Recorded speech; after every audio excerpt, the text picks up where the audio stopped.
নমস্কার বন্ধুরা, তিন দিদির হেসেলে আবার একটা দারুণ স্বাদের রান্নার রেসিপি নিয়ে চলে এসেছি। আমি ঋতপা। আশা করি সবাই ভালো আছেন। আজকে আমি কিন্তু একটা দারুণ স্বাদের নিরামিষ রান্নার রেসিপি নিয়ে এসেছি। এখন গরম বাড়ছে দিনে দিনে, এবং বেশি গরম পড়লে দেখবেন সবসময় মাছ মাংস ডিমটা খেতে ভালো লাগে না। তার জায়গায় বরং একটু অন্য স্বাদের নিরামিষ রান্না হলে কিন্তু সেটা আমরা বেশি তৃপ্তির সঙ্গে খেতে পারি। তো সেই জন্য আজকে আমরা একটা নিরামিষ রান্নাই নিয়ে এসেছি। আজ আমরা বানাবো দুধ পটল। তাহলে চলুন শুরু করা যাক। এখানে আমি 8টা পটল নিয়েছি। প্রথমে পটলের গাটা ভালোভাবে আমি ছুরি দিয়ে চেঁচে নিয়েছি। তারপর খোসাটা কিন্তু এরকম অর্ধেক অর্ধেক ছাড়িয়েছি, পুরো খোসাটা ছাড়াইনি, কিছুটা ছাড়িয়েছি, কিছুটা রেখে দিয়েছি। পটল আপনারা এইভাবে ছাড়াবেন, তাহলে কিন্তু টেস্টটা ভালো হয়। আমি প্রথমে পটলের গাটা এইভাবে ছুরি দিয়ে চিড়ে চিড়ে নেব। তাহলে কি হবে, আমি যে রান্নাটা করব সব মশলার স্বাদ আর ফ্লেভার দুটোই পটলের মধ্যে ভালোভাবে যাবে।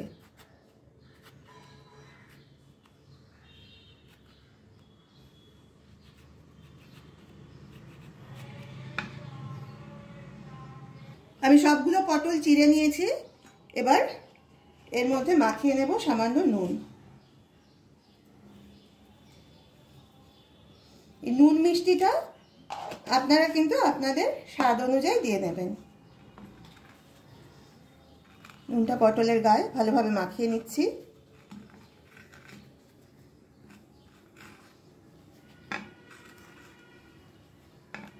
আমি গ্যাস জেলে কড়াই বসিয়ে দিয়েছি। কড়াইতে দিয়ে দিয়েছি পরিমাণ মতো সাদা তেল।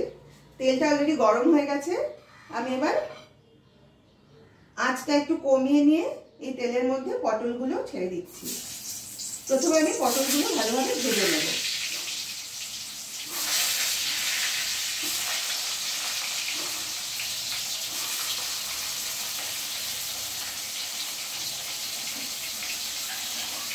পটলটা যতক্ষণে ভাজা হচ্ছে তার মধ্যে আমি গ্রেভির জন্য মশলাগুলো রেডি করে নিচ্ছি। প্রথমে একটা বাটি নিয়ে নিয়েছি। এখানে প্রথমে নিচ্ছি সামান্য হলুদ গুঁড়ো। হলুদটা এখানে বেশি দেব না, যেহেতু এটা দুধ পটল, হলুদের পরিমাণটা খুব কমই দিলাম। হাফ চামচ ধনে গুঁড়ো, দিয়ে দিচ্ছি হাফ চামচ জিরে গুঁড়ো,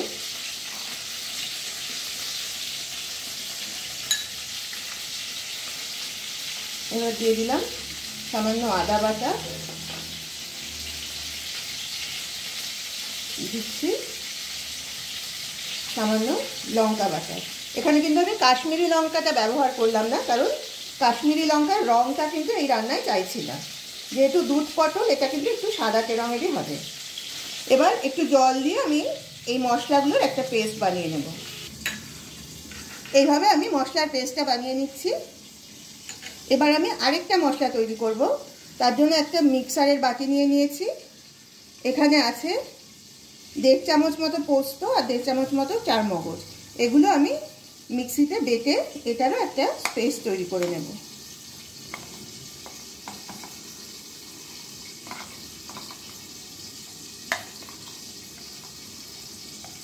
আমার এখানে পোস্ত আর চারমগজের পেস্টটাও তৈরি হয়ে গেছে।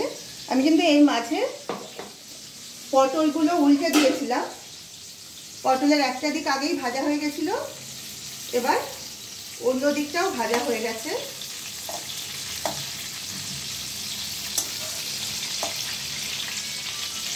আমার পটলগুলো ভাজা হয়ে গেছে। এবার আমি আবার ভাজা পটলগুলো প্লেটের মধ্যে তুলে দিচ্ছি।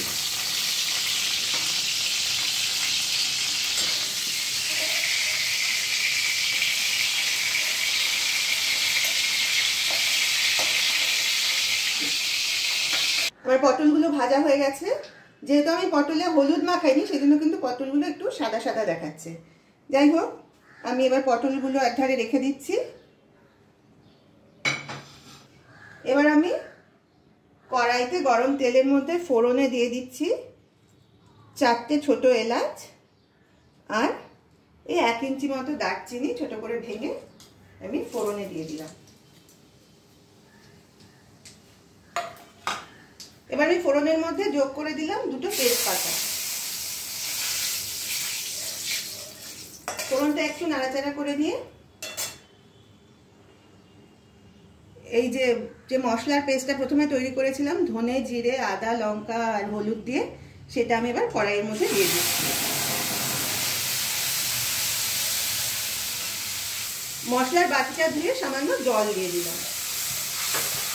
আঁচটা কিন্তু এখন কমানোই আছে।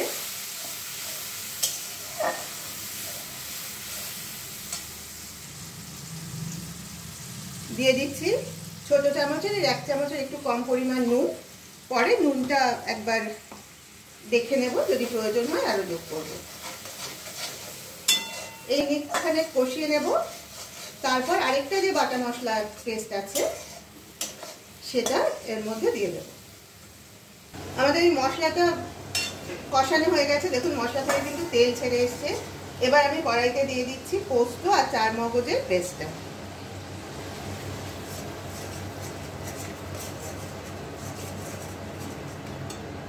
আমি এবার মিক্সির বাটিটা ধুয়ে সামান্য জল দিয়ে দিলাম।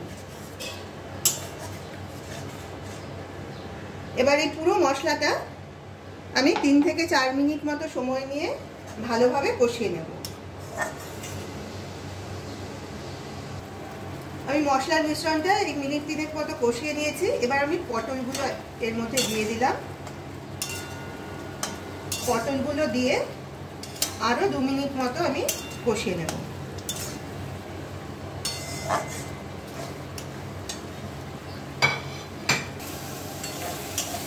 পটলগুলো মশলার সঙ্গে কষানো হয়ে গেছে। এবার আমি কড়াইতে দিয়ে দিচ্ছি আগে থেকে গরম করে রাখা দুধ। এই বড় কাপে 1 কাপের একটু কম পরিমাণ দুধ আমি কড়াইতে দিয়ে দিলাম।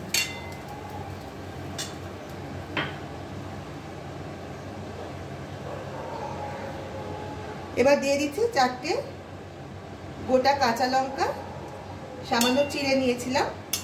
চেরা কাঁচা লঙ্কাগুলো আমি গ্রেভির মধ্যে দিয়ে দিলাম।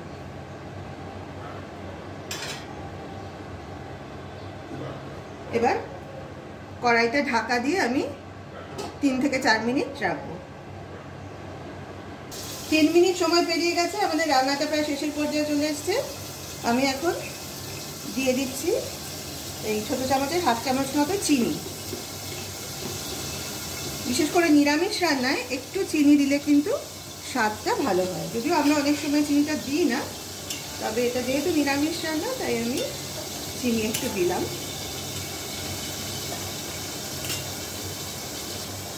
এবার আমি দিয়ে দিচ্ছি সামান্য ঘি। এই বড় চামচের 1/2 চামচ মতো ঘি দিলাম, বেশি ঘি দেবো না।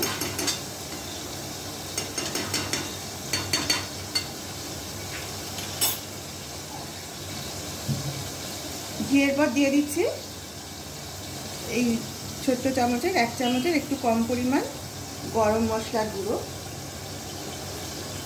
ঘি আর গরম মশলাটা ভালোভাবে মিশিয়ে দিচ্ছি।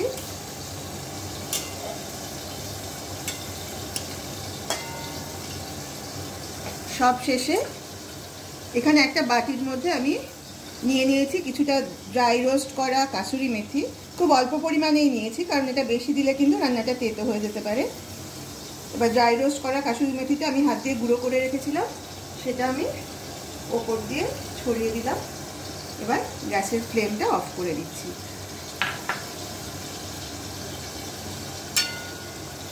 এইভাবে আমি 5 মিনিট রেখে দেব। তাতে কি হবে, আমি যা যা মশলা ব্যবহার করেছি তার সঙ্গে ঘি, গরম মশলা সব ফ্লেভারটা কিন্তু পটলের মধ্যে চলে যেতে পারবে। তাহলে 5 মিনিট আমি এটাকে রেস্টে রাখবো, তারপর আমি এটা পরিবেশন করে দেবো। 5 মিনিট সময় পেরিয়ে গেছে।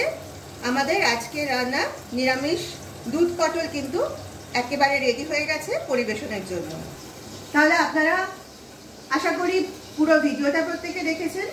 ভিডিওটা স্কিপ যদি করেন তাহলে কিন্তু আপনারা রান্নার পুরো পদ্ধতিটা দেখতে পারবেন না, আর তাহলে কিন্তু রান্নার যথার্থ স্বাদটাও আনতে পারবেন না। কাজে প্লিজ ভিডিওটা স্কিপ করবেন না, পুরো ভিডিওটা দেখবেন। আর আমাদের আজকের এই রেসিপি নিরামিষ দুধ পটল যদি আপনাদের খেয়ে ভালো লাগে তাহলে প্লিজ কমেন্ট করে আমাদের জানাবেন। আমরা কিন্তু সবসময় আপনাদের কমেন্টের অপেক্ষায় থাকি।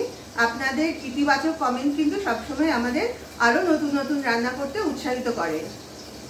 আপনারা যারা যারা তিন দিদির হেসেল ইউটিউব চ্যানেল থেকে এই ভিডিওটা দেখছেন তাদেরকে অনুরোধ করছি আপনারা প্লিজ আমাদের চ্যানেলটাকে সাবস্ক্রাইব করুন এবং পাশের বেল আইকনটাকে প্রেস করে দিন।